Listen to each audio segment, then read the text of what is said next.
अस्सलामुअलैकुम। बोल news headquarters में खुशामदीद। मैं हूँ आमना अकरम। मैं हूँ सैयद रजी और मैं हूँ आपके साथ वरीशा जुल्फ़िकार। हेडलाइंस आप जान चुके हैं, आज खबरों में बात करेंगे। गवर्नर पंजाब बलीगुर रहमान और स्पीकर पंजाब असम्बली चौधरी परवेज इलाही आमने सामने आ गए। पंजाब का बजट पेश करना चैलेंज बन गया। गवर्नर ने आज पंजाब असम्बली का इजलास ऐवान इकबाल में बुला लिया।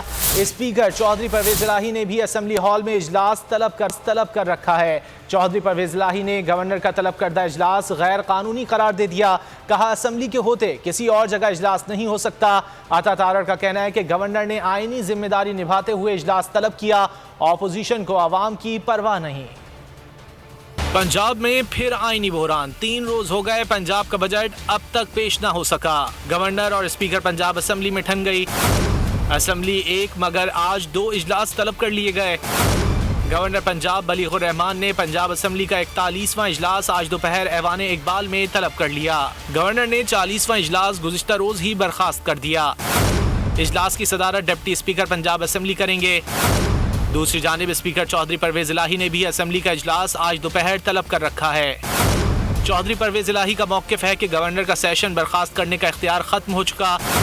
इजलास की कार्रवाई 1 बजे असम्बली हॉल में ही होगी। असम्बली के होते किसी और जगह इजलास नहीं हो सकता, ना ही स्पीकर के होते हुए डिप्टी स्पीकर कार्रवाई चला सकता है। चौधरी परवेज इलाही ने गवर्नर पंजाब का तलब करदा इजलास गैर कानूनी करार दे दिया। नून लीगी रहनुमा अता तारड़ का मौक़िफ़ है कि गवर्नर ने आईनी जिम्मेदारी निभाते हुए इजलास तलब किया। ऑपोजिशन को आवाम की परवाह नहीं। उवैस लगारी का कहना है आईन पानी की तरह होता है, अपना रास्ता खुद निकालता है। और इसी तमाम सूरत हाल पर बात करेंगे। हमारे साथ मौजूद हैं काफ लीग के रहनुमा मोनिस इलाही साहब। मोनिस इलाही साहब, बहुत शुक्रिया आपके वक्त का। ये बताइएगा कि FIA में मुकदमा दर्ज कर लिया गया, उस पर क्या रद्द-ए-अमल देंगे आप? है कि ये पहले नोटिस सर्व करते हैं और इन्होंने अगर कुछ जवाब पूछने हो तो उस नोटिस की बेसिस पे ये बुलाते भी हैं या कहते हैं राइटिंग आप जवाब देते हैं। तो मुझे तो कोई नोटिस नहीं आया। मुझे आज मीडिया से पता चला है कि कल रात को इन्होंने ऑर्डर कर दिया कि जिसको अरेस्ट कर लें। तो मैंने इनको क्योंकि आजकल आपको पता है वैसे ही पेट्रोल बड़ा महंगा हो गया है, तो बजाय इसके कि ये टीमें तश्कील करें और इतना वो पेट्रोल साड़ेंगी मुझे ढूंढने में, तो मैंने कहा मैं खुद ही पेश हो जाता हूँ इनके पास। तो मैं अभी रास्ते में हूँ, मैं जा रहा हूँ FIA के हेड ऑफिस लाहौर में, और वहाँ पे इन्होंने जो सवाल पूछने हैं वो भी पूछ लें, तो तशद्दुद करना है वो भी कर लें, ताकि ये एक दफ़ा अपना पूरा इत्मीनान कर लें। इनको जवाब वही मिलना है जो इनको हमने इनके मुंह पे दिया था नून लीग को, कि हमने आपके साथ नहीं चलना, हमने साथ देना इमरान खान का। तो इन सारी चीज़ों के बाद भी हमारा जवाब इंशाअल्लाह ताला वही रहेगा। मोनिस इलाही साहब, अगर अब आपको गिरफ्तार कर लिया जाता है, आज आप पेश हो रहे हैं FIA के दफ्तर में, गिरफ्तार कर लिया जाता है, तो आइंदा की क्या हिकमत अमली होगी आपकी और आपकी जमात की? देखते हैं ना जी, ये जब गिरफ्तार करते हैं फिर साथ साथ ये इसको हम एक स्ट्रैटेजी इवॉल्व करेंगे, उस हिसाब से चीज़ें करेंगे इंशाल्लाह। पर इससे इनको जो लगता है ना कि हम डर गए हैं, वो मैं आ रहा हूँ इनके पास, तो आगे कर लें जो उन्होंने करना है। मोनिस इलाही साहब, ये भी बताइएगा कि पंजाब असम्बली में जो बजट के हवाले से सूरत हाल इस वक्त चल रही है, बताइएगा कि कब और कहाँ पेश होगा ये पंजाब का बजट? देखिए जी, एक ये भी स्ट्रैटेजी होती है ना कि एक रात पहले मोनिस इलाही को अरेस्ट कर लो, ताकि जो एक्चुअल असम्बली है वहाँ पे बजट की प्रोसीडिंग्स ना हो सके, क्योंकि इन्होंने जाली काम किया है। इस तरह हो नहीं सकता कि एक फंक्शनिंग असम्बली हो, स्पीकर बैठा हो और आप इजलास कहीं और कर लें। लीगली भी गलत है, एथिकली भी गलत है, पॉलिटिकली भी गलत है। वो आप सिर्फ तब करते हो जब आपके पास ये नंबर पूरे ना हो या आपको कोई और डर हो कि हम बजट पास नहीं करा सकते। ठीक है, बजट पास नहीं होता, गवर्नमेंट इनकी गिर जाएगी। मोनिस इलाही साहब, अगर कहीं और इजलास होता है तो क्या कानूनी कार्रवाई की जाएगी आपकी जानिब से? मैं तो ना मेंबर हूँ पंजाब असेंबली का, ना मैं पंजाब असेंबली के बिहाफ पे ये कह सकता हूँ। ये आपको उन्हीं से पूछना पड़ेगा। स्पीकर की जानिब से की जाएगी? वो स्पीकर साहब से आपको पूछना पड़ेगा जिसको। ठीक है, बहुत शुक्रिया। मोनिस इलाही हमसे गुफ्तगू कर रहे थे। आज उन्होंने कहा कि अगर FIA उन्हें गिरफ्तार करना चाहता है तो कर ले। इसके अलावा उन्होंने पंजाब बजट के हवाले से भी कहा कि कहीं और इजलास नहीं हो सकता, असम्बली मौजूद है, वहाँ पर ही बजट इजलास जो है वो होना चाहिए। उन्होंने कहा कि गिरफ्तारी के हवाले से और कानूनी कार्रवाई के हवाले से परवेज इलाही जो कि स्पीकर पंजाब असम्बली हैं वो ही बेहतर बता सकते हैं। मोनिस इलाही का FIA में दर्ज मुकदमे पर रद्द अमल सामने आ चुका है। उन्होंने कहा है कि FIA दफ्तर में खुद पेश होने जा रहा हूं, मुझे गिरफ्तार करना है, मैं खुद जा रहा हूं, पहले ऐसी इंतकामी कार्रवाइयों का सामना कर चुका हूं।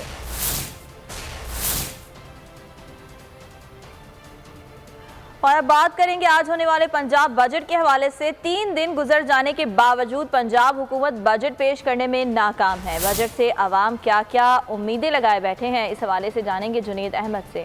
जी जुनेद। जी हाँ, पंजाब हुकूमत 2 दिन से बजट जो है वो पेश नहीं कर पा रही। पंजाब हुकूमत रोज़ाना बजट सेशन जो है वो कॉल होने के बाद भी जो है वो बजट पेश नहीं किया जाता। आवाम की क्या राय है, आवाम क्या चाहती है इस बजट से? हमारे साथ शहरी मुजन से बात करते हैं। भाई बताइएगा, पंजाब का बजट पेश होने जा रहा है, क्या तवक्कुआत है? बजट पेश होने जा रहा है। हम गरीब बंदे हैं, रोज़ी कमाते हैं। 30,000 हमारी सैलरी है, बीच में 15,000 का हमारा पेट्रोल जा रहा है।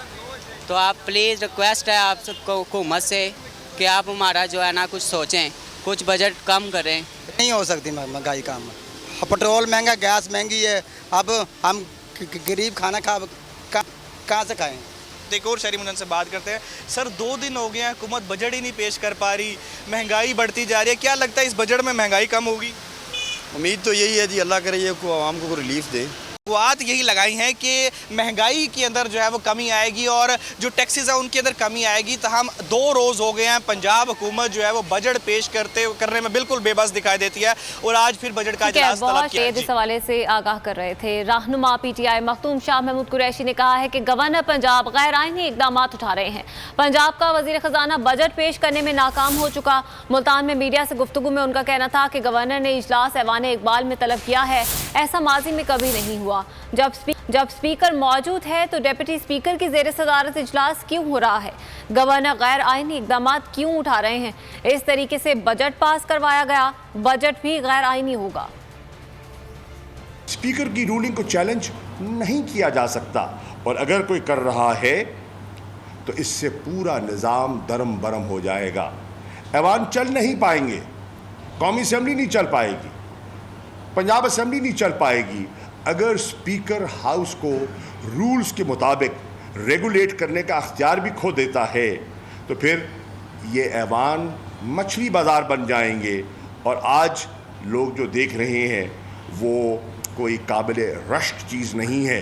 ये दुनिया में आज इसके इमेजेस जा रहे हैं और इससे पाकिस्तान का इमेज बेहतर नहीं हो रहा। पाकिस्तान की डेमोक्रेसी के बारे में, पाकिस्तान के डेमोक्रेटिक इंस्टीट्यूशंस का इमेज जो है वो बेहतर नहीं हो रहा, वो मुतासर हो रहा। अमरीकी डॉलर के पर उतरने में हुकूमत पूरी तरह नाकाम हो गई। कारोबारी हफ्ते के तीसरे रोज भी डॉलर नए रिकॉर्ड कायम कर डाले।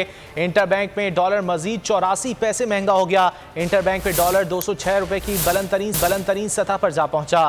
गुज़िश्ता रोज कारोबार के अख्तिताम पर डॉलर की कद्र 205 रुपए 16 पैसे थी। रुपए को बड़ा रगड़ा, डॉलर मसीद तगड़ा। हुकूमत माशी इस्तेहकाम में मुकम्मल नाकाम हो गई। डॉलर एक्सप्रेस ने हर सिग्नल पर फाटक रोंद डाला। अमरीका बहादुर की करेंसी मुल्क की तारीख की नई बुलंद तरीन सतह पर पहुँच गई। रिकॉर्ड पर रिकॉर्ड तोड़ने के बावजूद भी जारहाना मूड में तब्दीली नहीं आई। रवां कारोबारी हफ्ते के पहले 2 रोज में भी डॉलर की कीमत में बड़ा इजाफा देखने में आया था। 2 दिन में डॉलर की कीमत तकरीबन 3 रुपए बढ़ी थी। गुज़िश्ता हफ्ते कारोबार के अख्तिताम पर अमरीकी डॉलर की कदर 202 रुपए 35 पैसे थी। हुकूमत की तिजारती खसारे पर कंट्रोल में नाकामी भी मुल्की करेंसी पर भारी पड़ने लगी। डॉलर की कीमत आसमान पर है। शहबाज हुकूमत काबू पाने में नाकाम हो चुकी है। महंगाई से आवाम बेहाल हैं तो दूसरी जानब इतने खौफनाक बजट के बावजूद IMF मुआहदे पर राजी नहीं। मुल्क की मौशी सूरत हाल हर गुजरते दिन के साथ बेकाबू होती जा रही है। आइंदा आने वाले दिनों में क्या कुछ हो सकता है? माहिर मईशत मुजम्मिल सलमान शाह साहब हमारे साथ मौजूद हैं, जो कि साबिक वजीर ख़जाना भी हैं। उनसे बात करेंगे। सलमान साहब, बहुत शुक्रिया आपके वक्त का। ये फरमाइएगा कि डॉलर 206 रुपये पर पहुंच गया है। पहले ये कहा जाता था कि पेट्रोल की कीमत बढ़ेगी तो डॉलर की कीमत नीचे आ जाएगी, मगर अब उल्टा हो रहा है। कुछ बताइएगा इस बारे में, आगे आने वाले दिनों में मजीद क्या होगा? देखिए, ये जब तक हमारा IMF के साथ प्रोग्राम नहीं होता और IMF से स्टेटमेंट नहीं आती कि पाकिस्तान का जो प्रोग्राम है वो ऑन ट्रैक है और वो हो जाएगा आगे चल के, उस वक्त तक ये बेयकीनी जो है ये पाकिस्तान के लिए बहुत डेडली है। और इसके लिए हमें ये डॉलर की जो उड़ान है वो पाकिस्तान के लिए एक इंडिकेटर है कि आप आहिस्ता आहिस्ता डिफॉल्ट की तरफ जाओ। आई थिंक हुकूमत बहुत देर कर रही है, बहुत हाथ पांव फूले हुए हैं या क्या वजह है, कि ये नहीं कर सक रहे, IMF के साथ प्रोग्राम को तकमील नहीं दे रहे, और ये बहुत ही डेंजरस चीज़ है। और सियासत पाकिस्तान में अपने अरूज पे है इस वक्त। आप देख लें हर तरफ क्या हो रहा है असेंबलियों में, और बजट्स के भी जो आए हैं वो बजट भी ऐसे बजट नहीं है कि उससे पता लगे कि पाकिस्तान किसी बुरहान में है।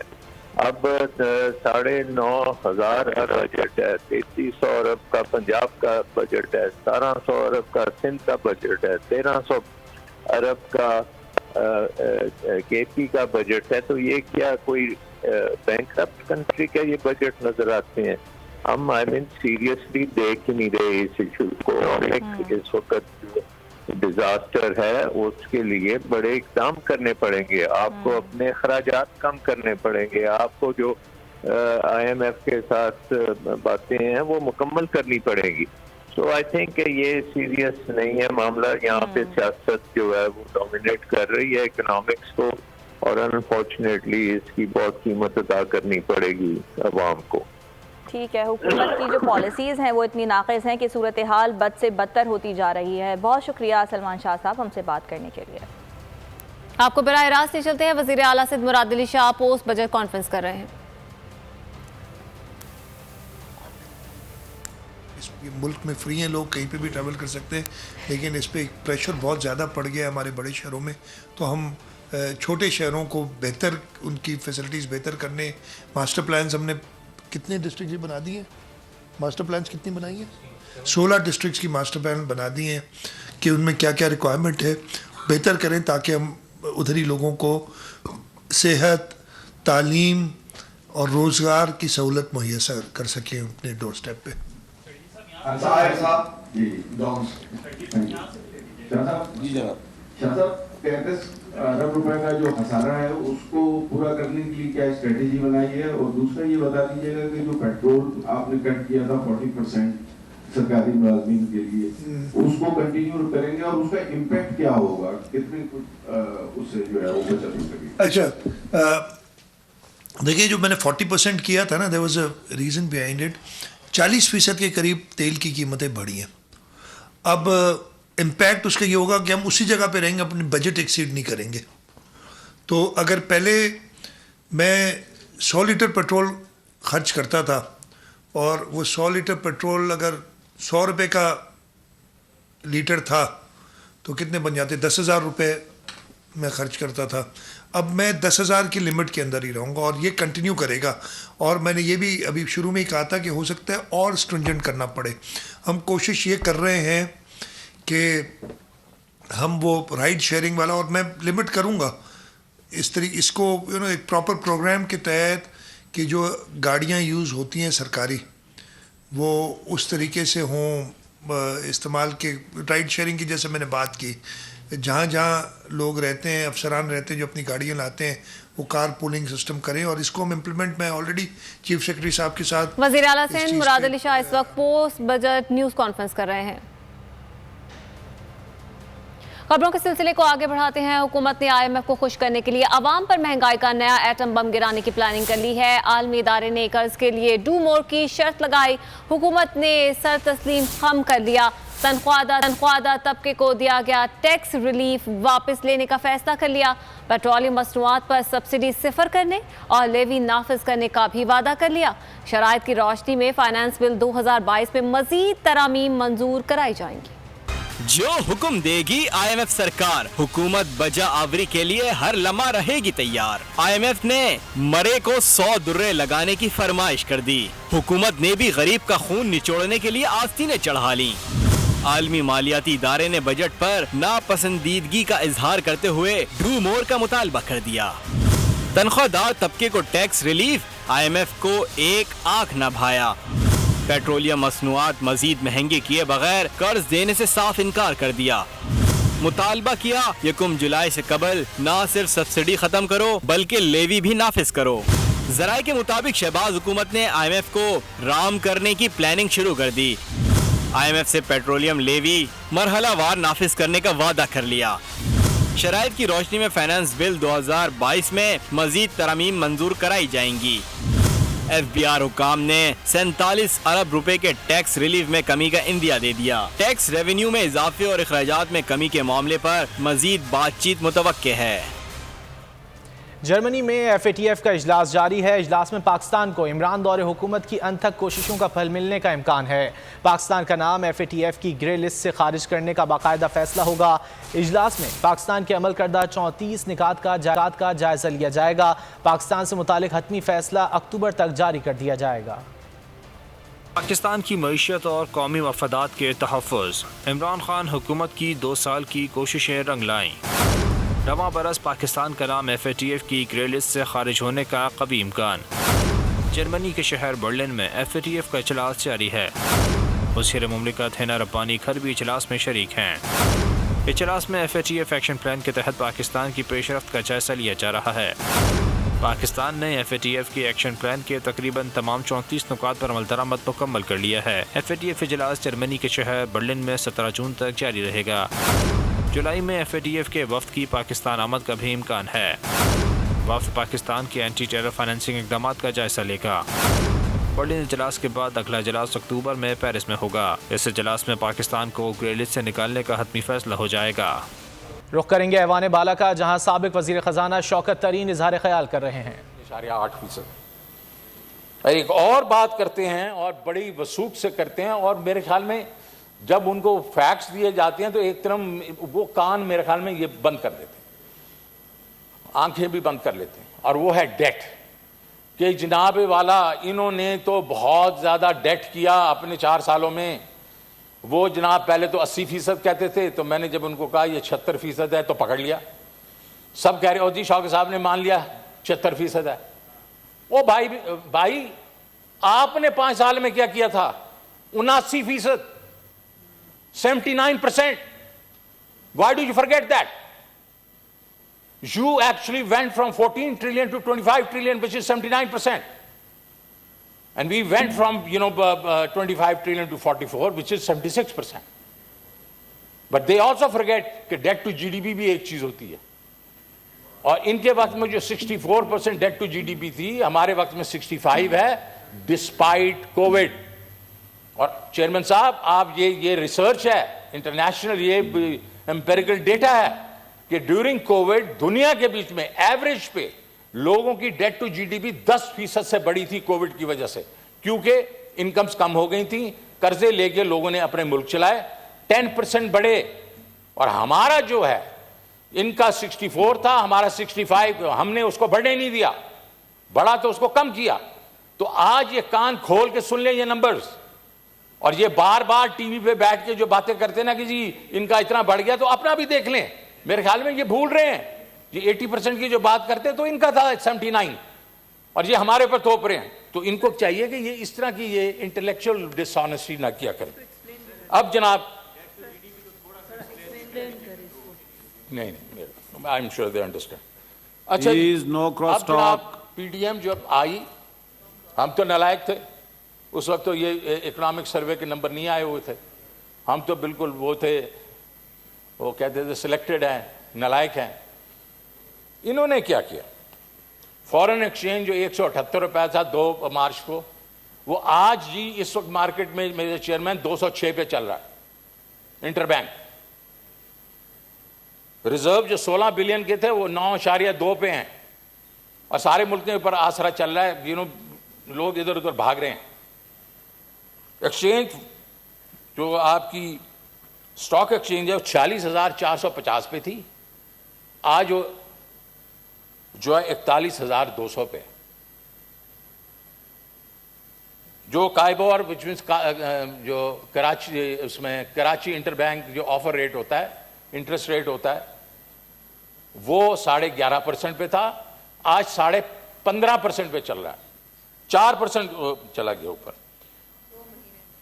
और सेंसिटिव प्राइस इंडेक्स जो हमारा शोर मचता था, ये 13% होगी, 14% होगी, इस वक्त 24% पे है। 24% पे पिछले हफ्ते थर्सडे के नंबर हैं। और मिस्टर चेयरमैन, इसमें अभी ये जो नई गैस प्राइसेस आने वाली हैं, अपना पेट्रोल प्राइसेस आज, और इसमें जो 25% 45% गैस की इंक्रीज जो उन्होंने कही है, 47% जब बिजली की कही है वो अभी इसमें इंक्लूडेड नहीं है। ये तूफान बदतमीजी हो जाएगा। हम एक्सपेक्ट कर रहे हैं कि ये 30% से ऊपर जाएगा। पेट्रोल को आपने देखा 149 था, हम छोड़ के गए, बहुत हमारे पर इन्होंने लान तान की। और अपने बजट में वो जो इन्होंने दिखाना था कि 250 बिलियन जो है वो पेट्रोल का और 80 जो है इन्होंने पावर का, वो इन्होंने डाल दिया हमारे फिस्कल वाली साइड पे। हालांकि मैं इनको बताता रहा कि किस तरीके से और करना है। तो चलें, 149 का लीटर आज कितने पे है? 209, 30 रुपया आज ये बढ़ाएंगे तकरीबन।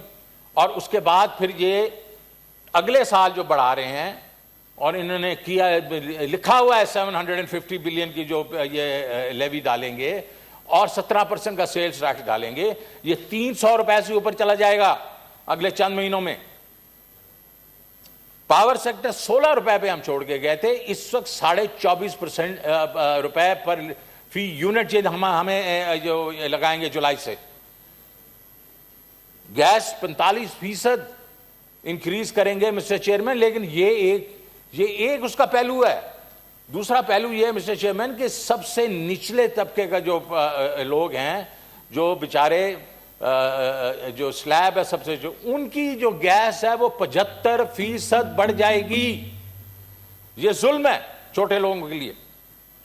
और लोड शेडिंग जो है वो कल मेरे ख्याल में या कल या परसों जो थी वो 8000 पे पहुंच चुकी है। और इन्होंने कहा था कि 1 मई को कोई लोड शेडिंग नहीं होगी। तो अब मैं जरा बजट की तरफ जाता हूं। ये पहली तो बात है, ये प्रोविजनल बजट, क्योंकि हर जगह पे लिखा हुआ है प्रोविजनल एस्टिमेट्स। मैंने तो कभी जिंदगी में ये नहीं देखा कि बजट जो है, फाइनेंस बिल है, उसमें प्रोविजनल नंबर दिया हूं। अरे भाई, होता है कि सेनेट कोई सजेशन देती है, वहां से फ्लोर ऑफ द हाउस में कोई सजेशन आती है, आप उसको इनकॉर्पोरेट करते हैं, लेकिन नंबर मुस्तनद होते हैं आपके। और उसके बाद आप अभी कहें सारे नंबर्स ही प्रोविजन हैं क्योंकि चेंज हो सकते हैं, तो फिर ये बजट तो ना हुआ, ये तो एक प्रोविजनल एस्टिमेट्स हैं। तो पहले तो एक मिनी बजट आ चुका है जो 60 रुपए इन्होंने बढ़ाए हैं। अब ये भी प्रोविजनल है, ये चेंज होगा और फिर एक और बजट आ जाएगा, क्योंकि वो IMF के साथ जब मुआहिदा होगा तो होगा। तो इसका मतलब है ये एक्सरसाइज तो फ्रूटलेस है। हम क्यों डिबेट कर रहे हैं इसको? और इसमें आप देखें कि बड़ी, मैं तो खैर इसको ये नहीं कहूंगा, हो सकता गलती हो सकती है, लेकिन सेनेट का इजलास जारी है। साबिक वजीर खजाना शौकत तरीन इजहार ख्याल कर रहे हैं।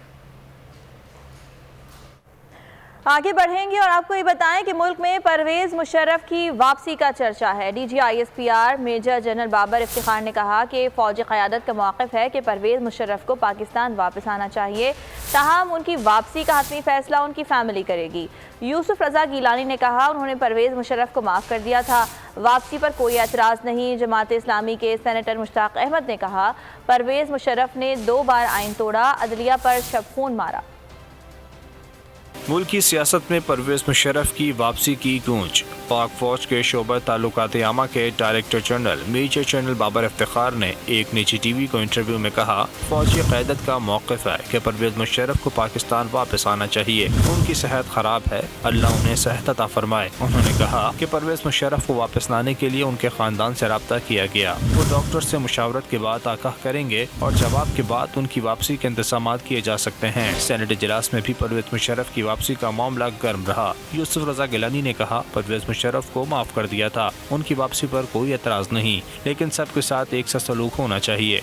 मैंने कहा उनको मैंने माफ किया, तो मुझे फिर उस वक्त अपोजिशन ने कहा आपने ये क्यों कहा है?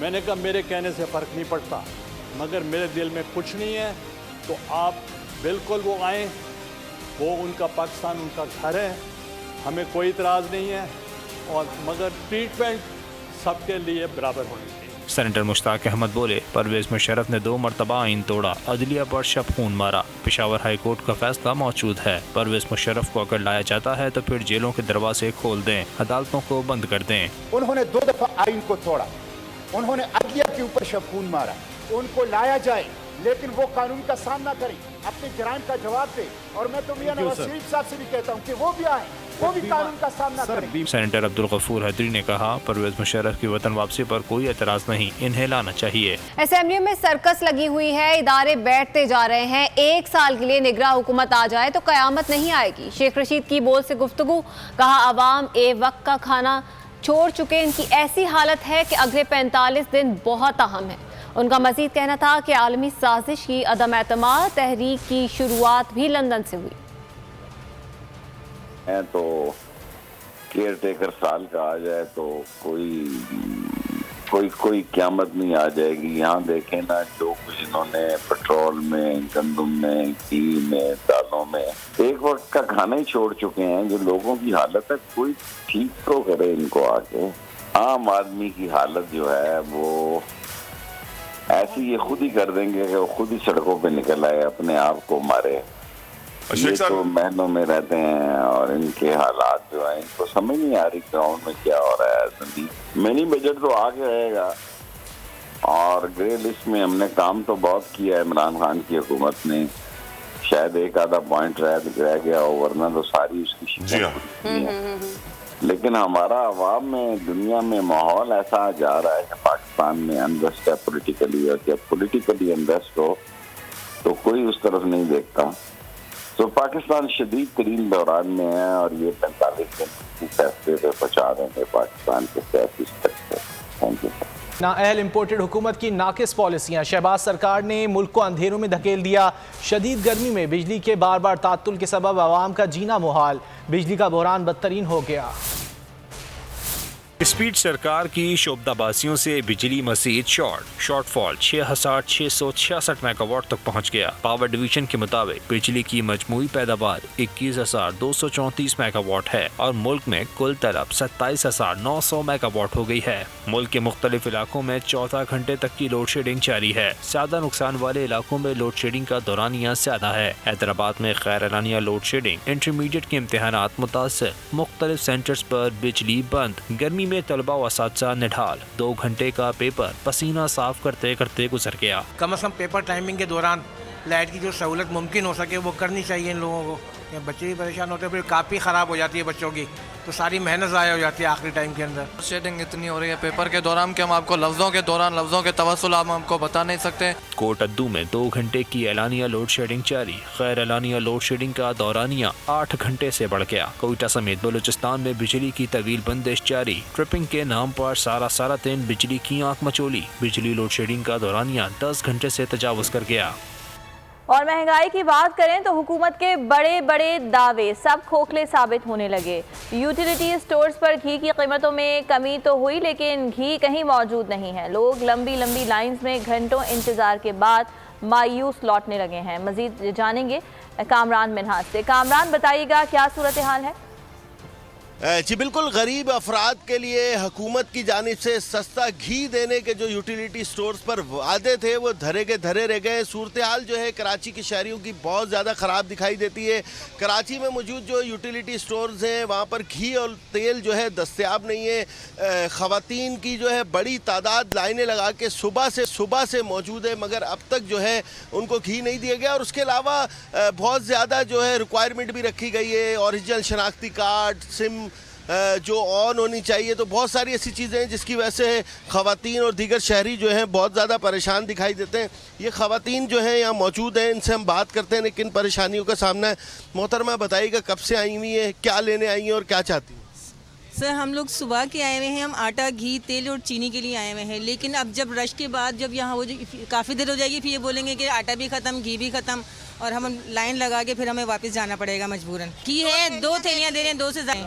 बहुत शुक्रिया कामरान मिन्हाज, इस हवाले से आगाह कर रहे थे। इस्लामाबाद का रुख कर लेते हैं, वहाँ पर बोल न्यूज़ के नुमाइंदे अल्लाह खान मौजूद हैं, उनसे मजीद जानेंगे। अल्लाह बताएगा वहाँ पर भी क्या यही सूरत हाल है, लोग लाइनों में लगे हैं? मार्केट में घी की कीमत 550 रुपये क्रॉस होने के बाद शहरियों ने सस्ते घी के हसूल के लिए यूटिलिटी स्टोर का रुख कर लिया। लेकिन इधर भी बड़ी तादाद में शहरियों को लाइनें लगाकर खड़ा होना पड़ता है, क्योंकि यूटिलिटी स्टोर की सिस्टम मैसेज डिलीवर होगा तो ही इनको घी मिलेगा, जिस वजह से आप देख सकते हैं शहरी बड़ी तादाद में इस जगह पर लाइनें लगाकर खड़े हैं।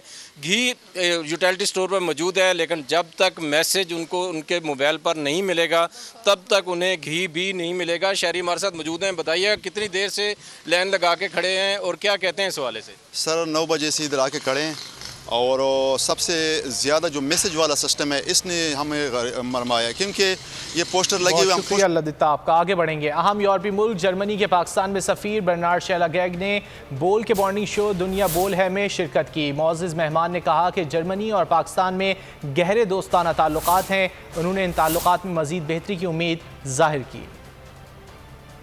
जर्मन सफ़ीर बने बोल मॉर्निंग शो के मेहमान। मोअज़्ज़िज़ मेहमान ने पाकिस्तान और जर्मनी के ताल्लुकात को मिसाली करार दे दिया। 7 decades, 70 years of the establishment of diplomatic relations with, events in Lahore, in Karachi, Peshawar, that's the central.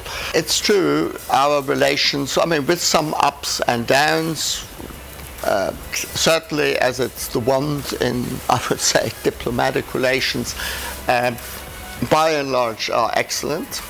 German सफ़ीर ने मुस्तकबिल में पाकिस्तान और जर्मनी के दरमियान दो तरफ़ा ताल्लुकात में बेहतरी का भी इम्कान ज़ाहिर किया। कराची की बाहिम्मत लड़की ने मुआशरे के लिए बड़ी मिसाल कायम कर दी। 17 साला अलीशा रिक्शा चलाकर अपनी और घर वालों की कफालत कर रही है। इस वक्त बोल न्यूज़ के नुमाइंदे शाहिद हुसैन उनके साथ मौजूद हैं, उनसे मिलवा रहे हैं। में एक बाहिम्मत 17 साल लड़की न सिर्फ अपने जो है वो रोज़मर्रा का काम संभाल रही है, बल्कि पूरे ख़ानदान की रिक्शा चलाने के बाद जो है वो कफ़ालत भी कर रही है। मेरे साथ अलीशा अब्दुल जमील मौजूद हैं। आपकी उम्र बहुत कम है, आप पूरी शहर में सड़कों पे रिक्शा दौड़ाती हैं, बिलाखिर ऐसी क्या वजह थी? जी सर, घर के कुछ मसाइल थे। मेरी उम्र 17 साल है, मेरे अब्बू की डेथ हो चुकी है। अब्बू ज़िंदा थे, अब्बू ने रिक्शा लिया था कि बेटा कोई नहीं है, बेटियां ही हैं 6, मैं सबसे छोटी बेटी हूँ। बस उनकी ख्वाहिश थी कि मेरी बेटी बेटा बन के दिखाए, हमारा बुढ़ापे का सहारा बने, इस रिक्शे से कमाई का ज़रिया बने हमारा। 4 की शादियाँ हो चुकी हैं और एक मेरे से बड़ी और एक मैं घर पर हैं, और गुजारा बहुत मुश्किल है जिस तरह से महंगाई है। इसके साथ ही बोल न्यूज़ हेडक्वार्टर से फिलहाल के लिए इतना ही। ब्रेक के बाद हाजिर होंगे न्यूज़ हेडलाइंस के साथ। बाखबर रहिए, विजिट कीजिए हमारी वेबसाइट bolnews.com और देखते रहिए बोल न्यूज़। सब्सक्राइब करें और बेल दबाएं ताकि कोई खबर रह न जाए।